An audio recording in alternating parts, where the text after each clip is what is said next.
Today I want to teach you that when reading dystopian novels, readers keep in mind that the characters are often archetypes. Knowing this leads readers to predict what will happen in a story and to understand why things happen as they do. Let's try to read ponies, this time letting our knowledge of archetypes influence how we read. We want our knowledge of the genre to make us better readers of particular dystopian books. So to start, we need to figure out what archetypes might be at work in a particular text. To do that work, it helps to start by just filling our minds with possible archetypes. Let's take a look at this chart of common archetypes in dystopian stories. These archetypes won't be in every story, and characters won't always fit these roles perfectly, but it's interesting to look at the characters in a particular story with this list in mind, thinking whether a specific character might be in the story not only as an individual, but also as this kind of a person, or you could say as an archetype.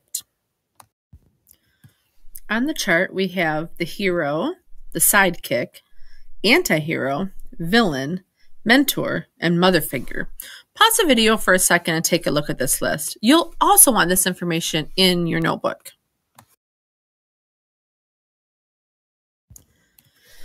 Now that we have a sense of some of the dystopian archetypes, we might next zoom in on a specific character. Let's take Top Girl, but it could be any character.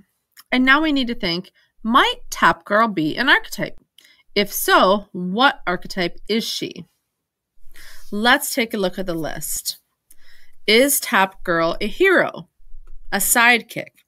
How about a villain? What do you think? A villain is an evil character whose actions or motives are important to the plot. So Top Girl might definitely fit that definition. The next thing you'll need to do is think back over the story to check whether you can find evidence for this hunch. For this lesson, you might want to take out your copy of the story. So let's see. When Top Girl first appears in the story, she insults Sunny. That feels like a clue about her character. Then she tries to force Barbara to cut out Sunny's voice, after Barbara has already cut out Sunny's wings and horn. And she abandons Barbara after Sunny is destroyed. That feels pretty villainous to me. She seems to be the one enforcing and protecting the evil rules of this place. Let's look at our chart. Dystopian novels usually, so readers will do what?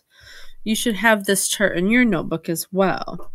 And so as a reader, this means that to read powerfully, it will help us to do what? Let's take a look at the chart. If we know that this girl is the villain or a mother figure or anything else, we can use that knowledge to get to know the character better and to help us predict how the plot line of the story is apt to unfold. So for example, I realize that Top Girl is not just an important girl, the top one, but she seems to be the villain in this story. When she acts mean to Barbara, am I expecting she's going to learn the error of her ways and relent? No, I'm thinking she's a bad guy.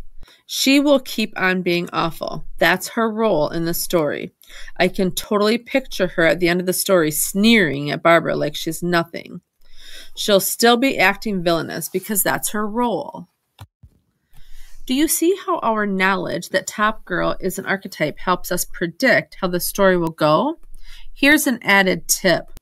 Our knowledge that there are archetypes in dystopian stories also helps us understand why people act as they do, what the characters' motivations might be for their actions.